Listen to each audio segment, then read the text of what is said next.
मी सर्वांना नमस्कार. या पत्रकार परिषदमध्ये सर्वांचं स्वागत आहे.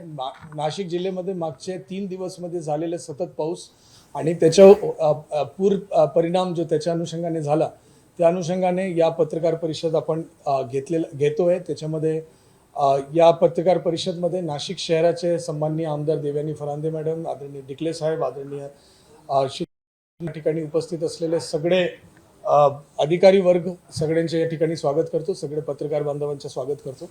नाशिकमध्ये आपल्याला माहिती आहे की आपण बऱ्यापैकी माहिती दिलेला आहे की किती पाऊस पडला आणि किती ठिकाणी काय काय गोष्टी घडलेल्या आहे. परंतु एक गोष्टी आनंदी गोष्टी ही आहे की आपल्याकडे आतापर्यंत कुठल्याही प्रकारचे जीवहानीचे नुकसान या भागात झालेलं नाही आणि आपल्याला कुठल्याही प्रकारची म्हणजे इमर्जन्सी सिच्युएशन की कोणाला काढा या SDRF बोलवा या NDRF बोलवा या टाईप की परिस्थिती पण उद्भवलेली नाही. याच्यासाठी जो सगळे नागरिकांनी जो खबरदारी घेतली, जो वॉर्निंग्स प्रशासनाकडून शासनाकडून देण्यात आले होते, जो एक आज के डेटमध्ये AI मॉडेलच्या माध्यमातून एक्झॅक्ट क्लिअर आणि टाईम बेस्ड वॉर्निंग्स आज के डेटमध्ये आपल्याला मिळत आहे. तर या अनुषंगाने मी सर्व नागरिकांचा विशेष आभार मानतो की त्यांनी या सगळे वॉर्निंगची विशेष खबरदारी घेऊन स्वतःच्या आणि इतरांचा जीव वाचवायला आणि कुठल्याही प्रकारचे अपघात टाळायला खूप सहकार्य केले. याच्यासोबत आता काही ठिकाणी पाणीचे स्तर कमी होत आहे, परंतु माझी सर्वांना विनंती आहे की आपण विशेष खबरदारी घ्या. स्थानिक प्रशासनाची विचारून घ्या. घरामध्ये जाण्यापूर्वी, दुकानामध्ये जाण्यापूर्वी आपण विचारल्याशिवाय त्या ठिकाणी जाऊ नका. दुसरी गोष्ट आहे की ज्यावेळी पाणीच्या खाली या पाणीमध्ये कुठले बिल्डिंग असतो त्याच्या स्ट्रक्चरल स्टेबिलिटी तपासल्याशिवाय त्याच्यामध्ये परत रहिवास करू नका, बिकॉज त्याला पडण्याची काही धोका असतो. पाणी पिताना त्याच्यामध्ये स्वच्छ म्हणजे बॉईल केल्यानंतर त्याचं फिल्टरिंग केल्यानंतरच पाणी पिया. क्लोरीन टॅबलेट्स ग्रामपंचायत असेल, नगरपालिका असेल या महानगरपालिका असेल, क्लोरीन टॅबलेट्स आणि स्वच्छताच्या विशेष पाणीची खबरदारी घ्या. डेंग्यू मलेरिया सारखा वेक्टरबोर्न डिसीजेस पसरू नये त्याच्यासाठी विशेष खबरदारी घ्या. जलसाठाच्या अनुषंगाने या सगळ्या गोष्टीची सूचना संबंधित प्रशासनाला देण्यात आलेली आहे. सर्व नागरिकांना या ठिकाणी सूचना देण्यात येत आहे की याबद्दल आपण विशेष खबरदारी घ्या. हवामान खात्यानं उद्यापासून ग्रीन अलर्ट दिलेला आहे, परंतु या परिस्थिती असतानाही विशेष खबरदारी, बिकॉज काय ठिकाणी पाणी साठा जमा आहे जो पुढच्या 2-3 दिवसमध्ये जाणार आहे. उद्या, परवा, शनिवार, रविवार असेल, परंतु कुठलेही धबधबेचे ठिकाण, वॉटरफॉलचे ठिकाण असेल, या पाणीच्या जवळ, नाला वगैरेच्या जवळ जाताना, नदीच्या जवळ जाताना आपण विशेष खबरदारी घ्या. त्या ठिकाणी पोलीसचा व्यापक बंदोबस्त ग्रामीण आणि शहरी भागामध्ये राहणार आहे, परंतु खबरदारी घेणं आपल्यावर बंधनकारक आहे. आपलं होलकर पूल आणि रामकुंड या परिसरमध्ये पाणीचा साठा, वहाँ पे डेंजर झोन 19,000 क्युसेक्सचा फ्लो रेट आहे, त्या रेंजमध्ये मेंटेन करण्यात आलेला आहे. क्योंकि गंगापूर धरणाला आपल्याला एक तिथे बफर आपल्याला निर्माण करायचं आहे, त्या अनुषंगाने त्या लेवलवर राहणार आहे. तो पुढच्या 2 दिवस त्या ठिकाणी जो रामकुंड व इतर परिसर आहे ते पूर्णतः बंदच राहणार आहे. कारण हे राहणार की तिथे पाणीचा साठा राहणार. पाऊस थांबला तरी त्या ठिकाणी ते म्हणजे तिथे फ्लो रेट जो आहे ते जो म्हणजे रामकुंड वगैरे वापरण्यात येतो, यदि फ्लो रेट 5,000चं खाली असेल तर हे त्याच्यापेक्षा खूप जास्त राहणार. तर याबद्दल विशेष खबरदारी सगळ्यांनी घ्यावा आणि खबरदारी घेत राहावा, ही माझी सर्वांना सूचना आहे. संकटाचा वेळ अजून टळलेला नाही आहे, खबरदारी आपल्याला घेत राहायचं. हे माझी ओपनिंग रिमार्क्स आहे. कुठले प्रश्न असेल तर सन्माननीय आमदार महोदया, सन्माननीय उपमहापौर महोदय, DCP साहेब आणि अपर आयुक्त महापालिका, इरिगेशनचे अधीक्षक अभियंता, RDC, मी सगळेजण याच्याबद्दल आपलं उत्तर देण्यासाठी या ठिकाणी उपस्थित आहे.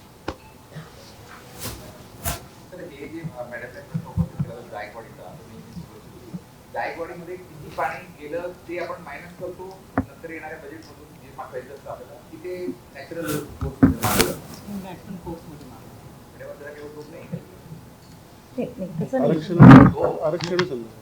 नाही, हे कसं म्हणजे साहेब पण सांगते. विषय असा आहे, जायकवाडीला आपण जे मेलडीगिरी समितीच्या अहवालाप्रमाणे आपण केलेलं आहे ना, ते त्यांचं धरण आणि आपलं धरण किती भरलं की मग त्यांना किती पाणी सोडायचं ह्याचं एक कॅल्क्युलेशन. त्यामुळे ह्याला काही नाही. ते विषय कुठं होतोय की जो मृत साठा त्यांचा 26 TMC आहे, त्या धरणाची क्षमता मला वाटतं 100 TMC असेल. पाणी 100 TMCला ते धरण पूर्ण भरतं आहे आणि ते 26 TMC मधलं जे पाणी वापरलं जातं मग आपल्याला त्यांचा मृत साठा पण भरून द्यायला लागतो आणि प्लस त्यांचं धरण पण भरून द्यायला लागतं.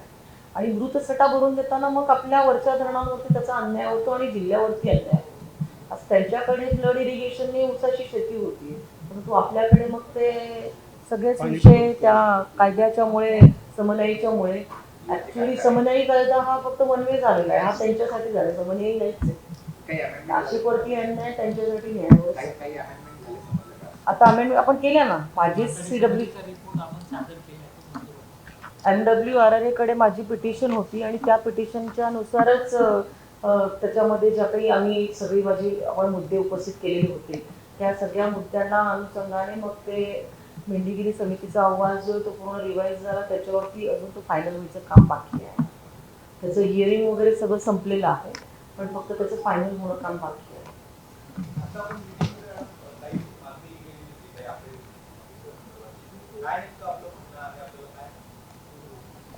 माझी आज काय झालंय की नाशिक जिल्ह्यामध्ये सर्व ठिकाणी खूप चांगला पाऊस चालू आहे, पण आपण बघितलं असेल की गेल्या 1.5-2 महिन्यांपासून नाशिक शहरामध्ये शहराला पाणी कपातीला सामोरं जायला लागत होतं. आणि नाशिक जिल्हाच महाराष्ट्रामधला एकमेव जिल्हा आहे की ज्या ठिकाणी समन्वय पाणी वाटपाचा कायदा लागू झालेला आहे. उर्वरित महाराष्ट्रामध्ये कुठेही या पाणी वाटपाचा कायदा समन्वयी पाणी वाटपाचा कायदा झालेला नाही. आणि त्यामुळे माझी मागणी ह्याच्यामध्ये अशी होती की जायकवाडीमधला जो 26 TMC त्यांचा मृतसाठा जो आहे, हा मृतसाठा जो आहे तो वापरला जातो आणि तो मृतसाठा जो आहे तो त्यांना आपल्याला परत भरून द्यायला लागतो. आणि त्याच्यामुळे नाशिक शहराला म्हणजे पिण्याच्या पाण्यासाठी, इंडस्ट्रीजच्या पाण्यासाठी आणि मेन म्हणजे शेतीच्या पाण्यासाठी खूप मोठ्या गोष्टींना सामोरं जायला लागतं. आणि सातत्याने गेल्या 10-15 वर्षांपासून आम्ही सर्व आमदार याच्यावरती लक्ष ठेवून आहोत, त्याच्यावरती लढतोय. आम्ही न्यायालयामध्ये जाऊन लढा दिला, MWRRAशी देखील लढा दिला, त्यांनी प्लॅन रिवाईज केलेला आहे. परंतु गोदावरी पाटबंधारे महामंडळाचं ऑफिस जे आहे ते औरंगाबादमध्ये मराठवाड्यामध्ये आहे आणि त्यामुळे नाशिक जे काही इरिगेशन विभाग जे आहे CE ऑफिस ह्यांचं हे काम आहे की त्या ठिकाणी किती मृतसाठा जो आहे तो वापरला गेला आणि किती मृतसाठा वापरला गेला, जर त्यांनी तो वापरला असेल तर त्याच्यावरती त्या अधिकाऱ्यांवरती ती कारवाई होणं गरजेचं आहे. शासनाच्या निर्देशनात आणून देण्याचं काम हे नाशिक इरिगेशन विभागाने करायला पाहिजे. जरी त्या गोदावरी पाटबंधारे महामंडळामध्ये वरिष्ठ जरी असले तरी देखील मंत्री महोदय जे आहेत त्यांच्या निदर्शनामध्ये ही वस्तुस्थिती आणून देणं आवश्यक आहे. मॅडम, तुम्ही म्हणताय ह्या गोष्टी, जेव्हा जेव्हा दुष्काळाची परिस्थिती येते त्यावेळेस औरंगाबादचं पथक नाशिकमध्ये येऊन बसतं, किती पाणी वापरलं जातं, काय सगळ्या गोष्टी, मग आपल्या इथल्या अधिकारी तिकडे लक्ष देत नाही, त्याच्यामुळे या सगळ्या गोष्टी घडत आहेत. आणि तुम्हाला सांगतो, अधिकारी मराठवाड्याच्या अंडर आहेत किंवा त्यांच्या दबावात आहे असं काही का? निश्चितच अधिकाऱ्यांनी मराठवाड्याच्या किंवा कोणाच्याच अंडर राहू नये. अधिकाऱ्यांनी जे न्यायी काम आहे ते करायला पाहिजे. जर चुकीचा वापर जर कुठं होत असेल, फ्लड इरिगेशन होत असेल की ज्याच्यावरती MWRRAने बंधनं आणलेली आहे, राज्य शासनाची पण बंधनकारक त्याच्यामध्ये गोष्टी आहेत. आणि एकूणच ह्या सगळ्या विषयांवरती इरिगेशन विभागाने लक्ष ठेवण्याची आवश्यकता आहे. लोकप्रतिनिधी म्हणून तर आम्ही लक्ष ठेवतोच, परंतु इरिगेशन विभागाने देखील लक्ष ठेवायला पाहिजे. आणि जर मृतसाठा वापरला जात असेल तर त्याच्यावरती ठीक आहे, आता यावर्षी पाऊस पडणार आणि अशा पद्धतीच्या सगळ्या ठिकाणी वातावरण होतं, परंतु अल निनोच्या ह्याच्यामध्ये फरक झाला आणि त्याचा दाबाचा पट्टा जो आहे तो बदलला आणि त्याच्यामुळे आज पाऊस आला. नाहीतर नाशिक जिल्ह्यावरती अन्याय होतो काय. समन्वयी जरी पाणी वाटपाचा कायदा असेल तर तो फक्त एकतर्फी आहे. उलटं पाणी काही तिथून नाशिक मराठवाड्यात खूप पाऊस झाला, नाशिक जिल्ह्यामध्ये पाऊस नाही झाला तर तिथून काही उलटं पाणी येत नाही नाशिकमध्ये. आणि ह्या विषयावरती लक्ष ठेवायला पाहिजे अधिकाऱ्यांनी. आणि नाही ठेवलं तर आम्ही आमदार जे आहोत, लोकप्रतिनिधी आहोत, आम्ही लक्ष ठेवून आहोत.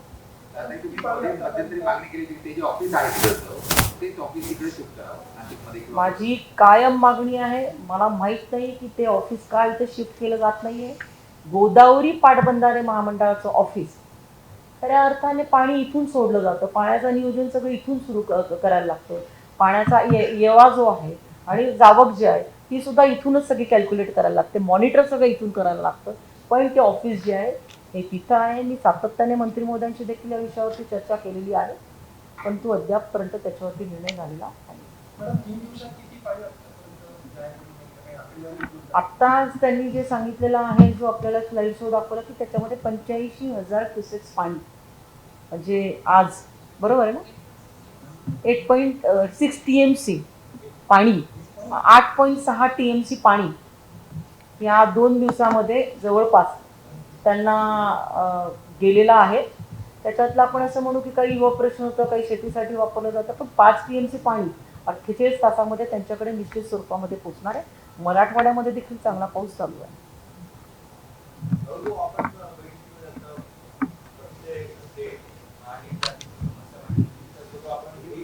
राहुल माईक घ्या. मागचा पाऊस पडला तेव्हा सगळीकडे सोशल मीडिया असेल किंवा आपले वृत्तपत्र असेल, वाहिनी असतील, इथे नाशकात वाहनं फसलेले किंवा ट्रॅफिक जाम झालेलं आपल्याला दिसलं. त्याबद्दल फरांदेताईंनी आणि आम्ही तिन्ही आमदारांनी याविषयी महापालिकेच्या अधिकाऱ्यांना अवगतही केलं होतं, सूचना पण दिल्या होत्या. परंतु आज परत 1-1.5 महिने जेव्हा पाऊस पडला तेव्हा तेच चित्र परत आम्हाला शहरात दिसतंय. आज पोलिसांना आपण दोष देतो, पण पोलीस फील्डवर उतरून वाहतुकीसाठी फिरतात, वाहतुकीसाठी काम करतायत, वाहतूक सुरळीत करतायत. परंतु महापालिकेच्या अधिकाऱ्यांनी कॉन्ट्रॅक्टरला हाताशी घेऊन हे जे ब्लॅक स्पॉट आहेत, जिथे खड्डे आहेत, जिथे वाहनं फसतील, हे कामं आता पूर्णत्वास नेऊन, कारण शिवस्त पुढच्या वर्षी, आणि हे जर शिवस्त झालं तर पूर्ण नाशिक कोलॅप्स होईल, कोलमडेल. आणि त्याच्यामुळे यावर अधिकाऱ्यांनी लवकरात लवकर महापालिकेने नियोजन करणे गरजेचं आहे. आणि दुसरं, आता काल रामकुंडावर मी गेलो होतो, तिथे खड्डे आहेत, तिथे मोठे मोठे होल्स आहेत.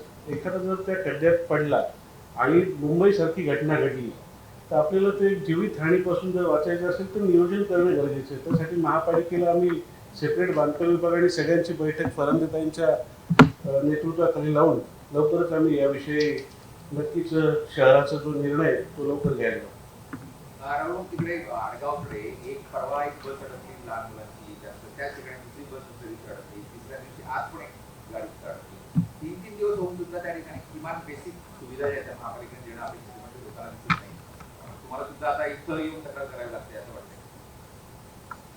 महापालिकेच्या अधिकाऱ्यांना आम्ही सांगितलं आणि त्याच्यामुळेच आम्ही इथे कलेक्टर साहेबांकडे दोघांनी बैठक लावली. फरांदेताईंनी फोन केला, आम्ही तिन्ही आमदारांनी एक विचाराने इथे बैठक लावली. सीमाताई काही कारणामुळे येऊ शकल्या नाही, परंतु आडगाव तुम्ही म्हणता तसं आडगाव असेल, संभाजीनगर रोड असेल, मखमलाबाद रोड असेल किंवा फरांदेताईंच्या भागातले काही रोड्स असतील, इथं तातडीने उपाययोजना करणं गरजेचं आहे. कारण पत्रकारांचे आम्हाला फोन येतात, स्थानिक नागरिकांचे फोन येतात, आणि शेवटी हे एकट्या प्रशासनाचं नाही तर आपल्या सगळ्यांचं काम आहे. आणि त्याच्यामुळे आज इथे सगळ्याच डिपार्टमेंटचे लोक बोलून काय होतं, आपण जेव्हा एकमेकाशी फोनवर बोलतो तेव्हा ते दुसरीकडे ढकलतात. आज सगळे इथं असल्यामुळे त्याच्यावर काम होईल आणि त्याचा रिझल्ट तुम्हाला उद्या परवा दिसून येईल. बऱ्याच वेळेस महापालिका प्रशासनाचं म्हणणं असतं की ते एमएनजीएल केले आहे, ते एमएनजीएल यावर काही उत्तर देत नाही, काही काम करत नाही. याच्याबद्दल आदरणीय महापालिकेचे मध्ये ना MNGL ची बैठक पण झालेली आहे आणि त्याच्या काय काय गोष्टी जो कोऑर्डिनेशनच्या आहे ना ते आपण सोडवतोय आणि त्याच्यामध्ये पुढील कारवाई आपण करून घेऊ काय अडचण. आणि कलचे यामध्ये सगळे विभाग फील्डवर होते, तुम्ही पण सगळे पत्रकार फील्डवर होते आणि रातभर, आणि जो ॲडव्हान्स वॉर्निंग देण्यात आला त्याच्यामध्ये सगळेजण जो फील्डवर गेले त्याच्यामुळे बऱ्यापैकी त्याचा इम्पॅक्ट दिसला. लोक स्वतः बाहेर पडले आणि लोकांचा प्रश्न जो होता की म्हणजे जो इव्हॅक्युएशन जो लास्ट मिनिट होणं अपेक्षित होतं ते आधी झाला. तर याबद्दल सगळे विभागाचे विशेष आभार. आदरणीय कमिशनर सर पण कल फील्डवर जाऊन त्यांनी स्पष्ट निर्देश दिले होते काही गोष्टी संदर्भात, त्याची अंमलबजावणी महापालिका पोलीस विभागाने वेळेवर करून घेतली आणि त्याच्यामुळे म्हणजे चांगलं हे झालं. मी सर्वांच्या या ठिकाणी आभार मानतो की आपण या पत्रकार परिषदेला आले. खूप खूप धन्यवाद. भजी खाऊन जा सगळ्यांनी.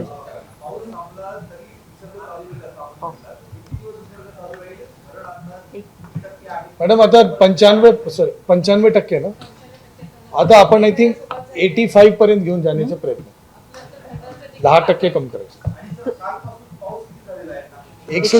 114 पॉईंट कुछ, 115 mm. नाशिक शहरात ग्रामीणचा वेगळा, शहरातच फक्त 115 झालाय. त्र्यंबक परिसरामध्ये, आंबोली 200 परिसरामध्ये, गौतमी परिसरामध्ये, धरण परिसरामध्ये वेगळा.